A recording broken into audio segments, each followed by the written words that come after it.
All right. Turn this on here. Video's going, recording's going, we're good to go. All right, so Sarah, you're up for current event for Friday. She knows the drill on that, something with psychology related. And bell ringer for today. So describe the 3 ways of performing psychology. So we went over this on Friday. All right, so Friday we went over this. Went over some of the origins of psych, right? Okay, I think we finished up talking about the timeline, I believe. You guys were working on that activity there with Greek philosophers. We talked a little bit about Renaissance, right? Thinkers. Okay, Descartes, however you pronounce it. We'll just call him Rene. Does that work, Gamble? Sure. All right, sounds good. All right, bell ringer though. Describe the 3 ways of performing psych. There we go. Give you a couple minutes to work on this and finish it up.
All right, you guys ready to go over this?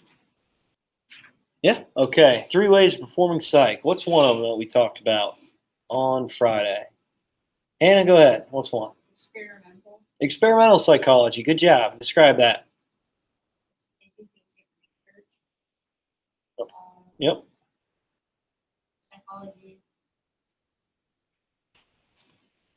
Good. You have anything else to add to it? You good? Okay. So experimental psychology. So basic research, performing experiments to prove research and formulating a hypothesis, going through that scientific method that we already talked about and discussed. And where most of these experimental psychologists, where do they work? Where are their occupations at? Z? Colleges, universities. Why? That's where they have to work most reasons. Yeah, good job. So funding, that's one of the biggest reasons why, because funding's a main issue with experiments and how to progress through research, and obviously needing the materials to perform these experiments. Good, and that leads us to the next goal or or sorry, not goal, next way of performing psych. And what is that? What is that? Kind of goes along with their job. If the college or university is gonna pay for them to perform all these experiments and tests and to find these results, they need to do what for the college or the university? Z? Yeah, they need to, explain their reasoning, their research, and explain some of the basic approaches or perspectives of their experimentation. That kind of goes along with the career or the job, right? Good. So teachers of psych. And finally, what was the last one? What was the last one? Campbell? Applied. Yeah, applied psychology. Good. Good job. And what's that? Describe that. Addressing the problems, psychology.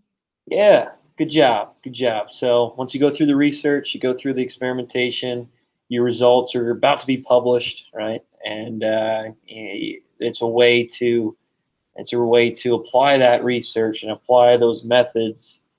I guess you could say apply that study, right, to the test to help behaviors, to help people with personality, maybe disorders, with any type of characteristics to help benefit people.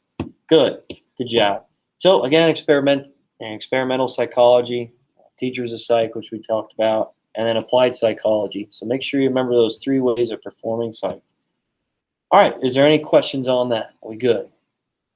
All right, so let's go over the assignment that you did Friday. I want to hear your timeline, see your timeline. That'd be pretty neat. See if we have any differences there with that. Okay, so I'll pull that up. Instructions. Here it is. All right, number 1, Greek philosophers. What do we have here? Greek philosophers. Booker, what do you got for number 1?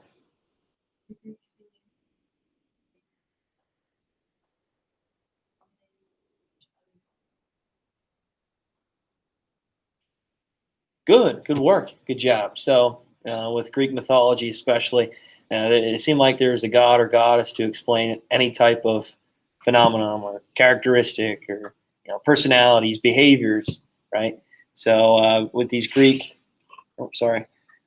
philosophers, they decide, well, maybe we should just try to understand the body, the mind a little bit more, okay, especially the body, right? And how we perform our tasks and set objectives and explain behaviors. So branching away just from, I guess you could say, the easy way of explanation. Well, the gods did it, right? We're directed by the gods. All right, 2, Renaissance philosophers, Copernicus and Galileo. What do we got? Hannah, go ahead. Nicholas Copernicus, I have that his study showed that the Earth was not the center of the universe. Good. How do you do that?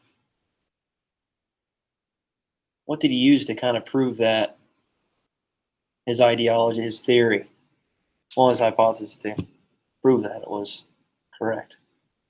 What did he do? What was included to try to prove this?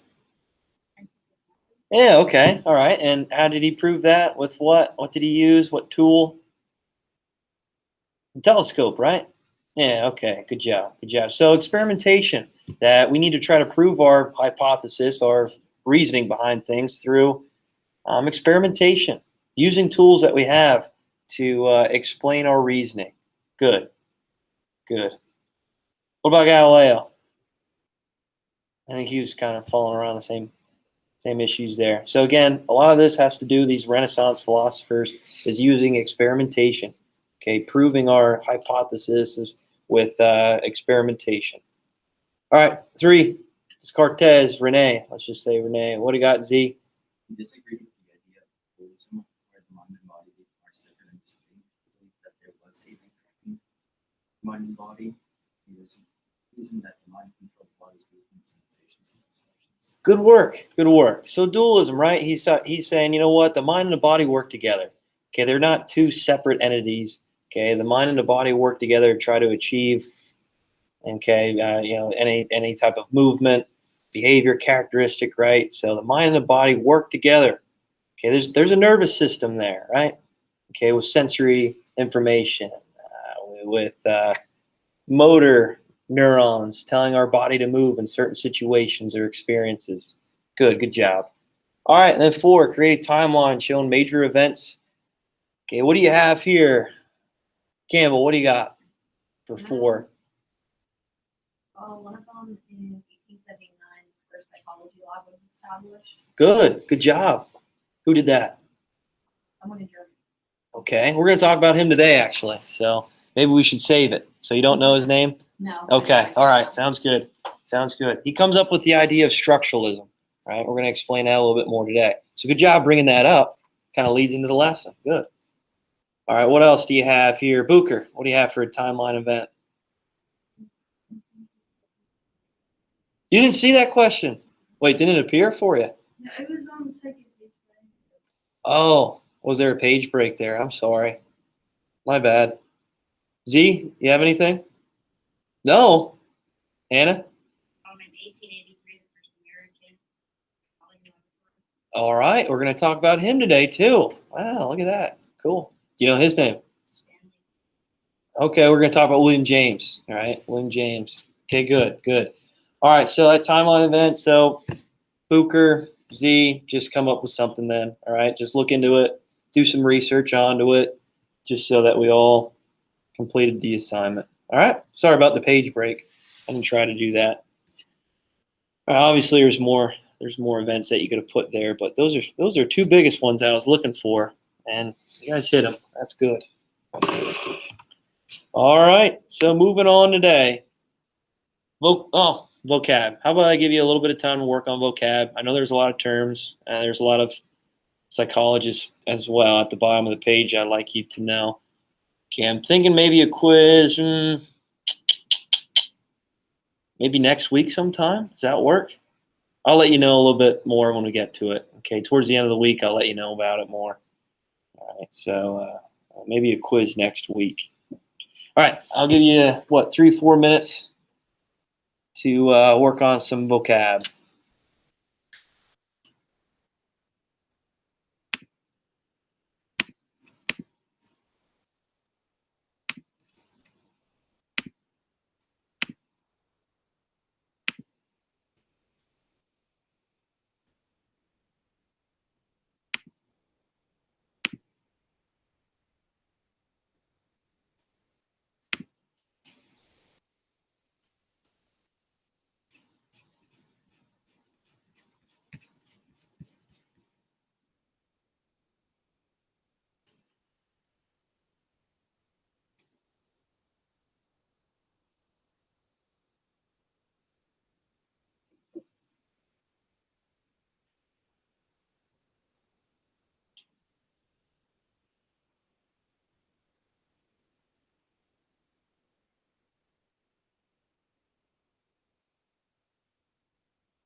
All righty.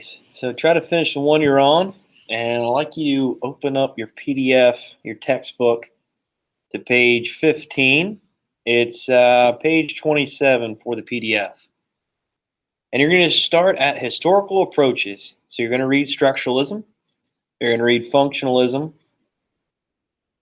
narratable traits, and then finally, Gestalt psychology. Okay? Gestalt psychology. That's what we're going to finish today. So that's all we're going to talk about. All right, these really 3 approaches, but we'll talk about the other one, just have a short discussion on it. Sound good? We all know what we're doing? All right, so you're going to finish up right here, right after Gestalt psychology. Just read that, and you'll be done then. Finish that up there. Okay, I'll give you some time to do that. Reconvene, talk about it.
You guys need more time? We ready to roll? I think we're good. Okay, let's go over this real quick. You'll have some time for yourself. I'll have a video, but we'll see if we get to it or not. I think we will. Okay, so real quick here. Where are we at here? Where are we at? There we go.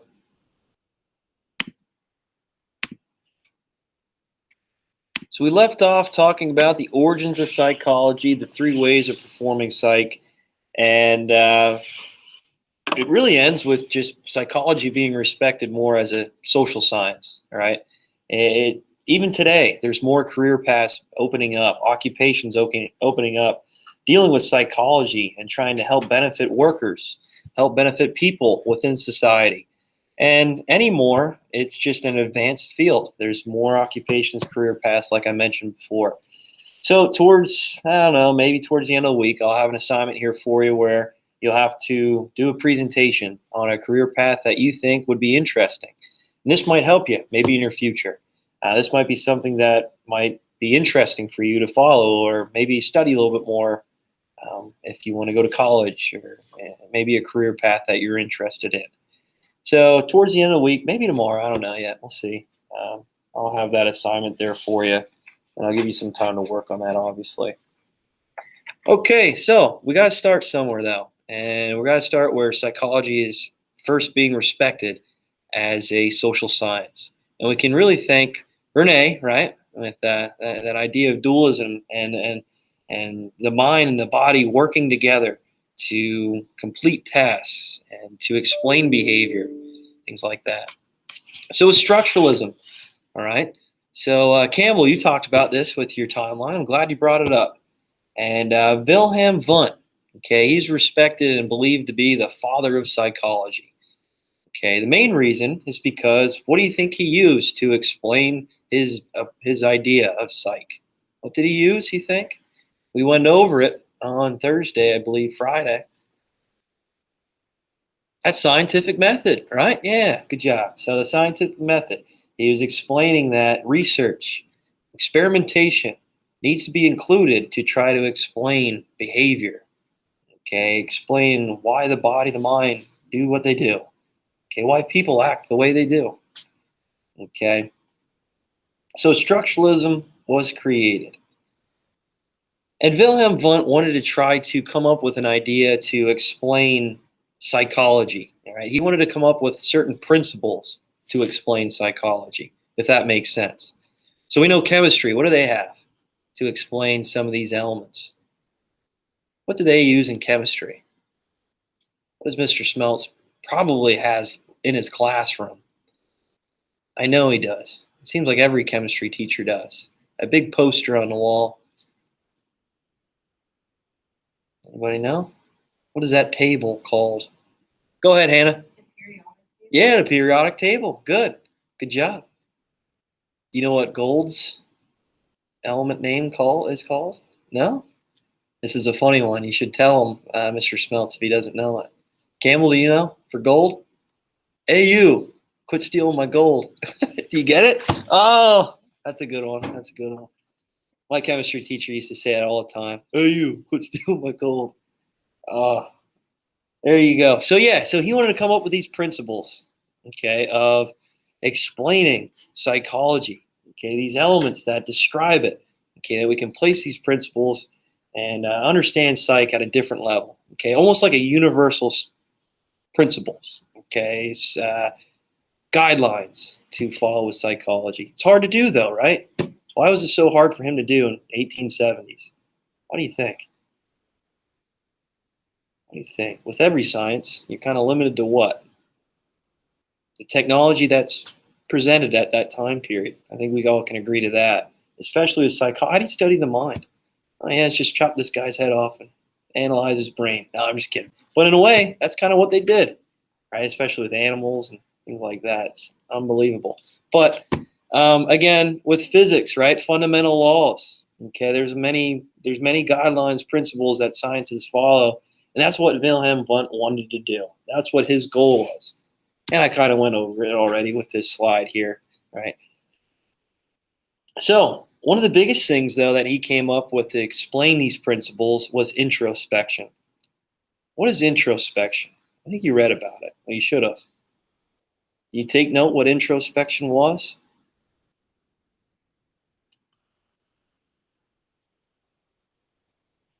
What is introspection? So structuralism, this is kind of why it's, in a way, it's beneficial for structuralism to be still acknowledged as an approach to psychology. But for the most part, it's down to not respected, not viewed as a proper social science because its dependency on introspection. What is that? What is introspection? Do you remember, Campbell, from the reading? No? Hannah? No? Z? Hooker? No? Okay. So introspection, real quick, is just the ability of acknowledging observations. Okay. So he's trying to find, Wilhelm Wundt is trying to find a common thread, a universal thread, right, of responses that people have to certain stimulus, if that makes sense. Does it? Okay. I hope so. When you get into these origins of psych, it's a little hard to understand here. But he's just trying to see a commonality of responses through observations. And he's doing that by testing people with certain stimulus. Okay. And a stimulus could be anything. It could be a visual cue. It could be sound. It could be feeling, right? So oftentimes he would maybe project a picture. All right. So let's just say a picture of, I don't know, something. Let's say a ball, a red ball. Okay, that's just in the slides. That's kind of why I want to use that. What's the problem with introspection now? Do you think everybody's going to have the same response? Do you think everybody's going to have the same idea of what maybe an object is? No, they don't. Okay, and that's one of the issues with introspection. Everybody has a different perception of an item, of an event. Maybe music, I don't know. Maybe it's a visualization cue, right? Okay, I like those Hiroshak paintings. You ever see those? It's like ink plots. It's like, hey, what do you see? You might get 30,000 different responses from 3 different people, right? Of what an image might be, okay? And how it makes you feel, especially with people, how they make you feel with phobias, things like that. Maybe if someone then had an issue with, I don't know. Maybe it's an ink blot of a dog. Who likes dogs in here? Oh, I love dogs, right? They're sweet. They're awesome. Okay. What if you got attacked by a dog? I got attacked by a dog when I was younger. Didn't enjoy it. Didn't like it. So like a bigger dog with teeth, larger dog, I might not enjoy it, right? It's like, oh, you know what? I'm okay with the ankle biter there. But, when it comes to, I don't know, a Rottweiler or something crazy like that, I'm going to just step back. I don't know. I don't feel too leery about that. Cats. I don't know. Who likes cats in here? I like cats, but my cat's a little jerk sometimes. So I don't know if I like the cats. Plus, I'm somewhat allergic to them.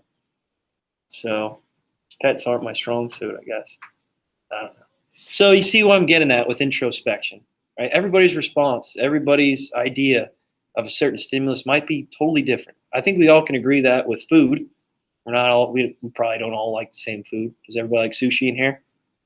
I love sushi. You don't like sushi? What? Oh my gosh. What about music? Do you think we all have the same taste in music? No, definitely not. All right, so again, this is kind of what we went through here with structuralism. But William James, real quick. William James is the first United States psychologist. And this is where we're going to get into functionalism, okay? All right, so functionalism, William James had an issue with it. One of the biggest issues we all know with introspection. Everybody has a different response. Okay, what else?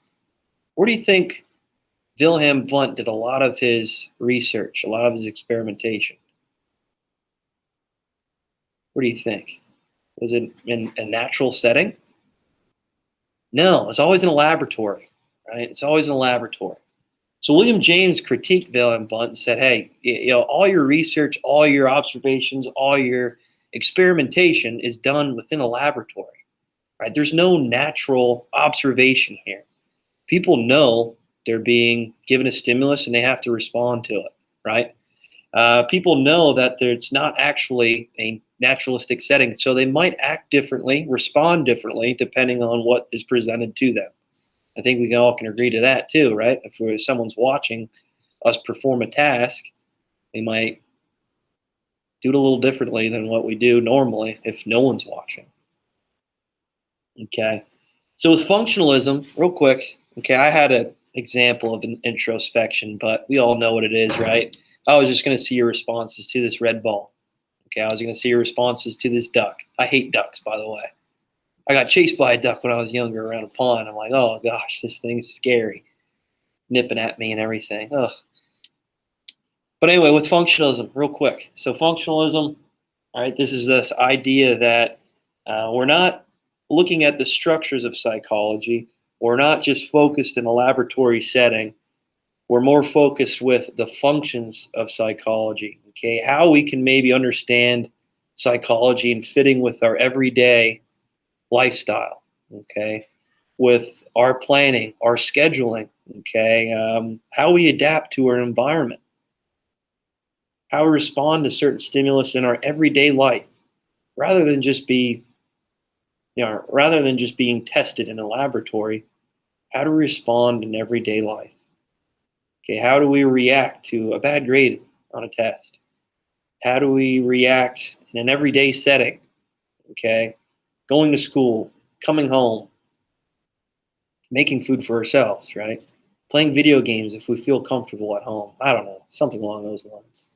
But functionalism deals more with our ability to adapt to our environment and ultimately just to survive.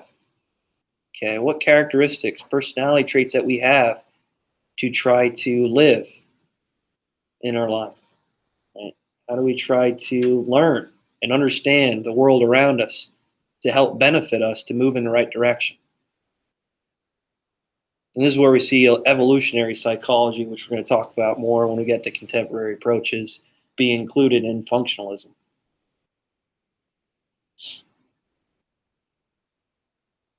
You guys got that? All right. So real quick, last thing I want to talk about, Gestalt psychology. Gestalt psychology. All right, so real quick, what is this here? What is this? Camel, what is this thing here? Is it? Yeah, it is a chair. It's a chair. It's a chair.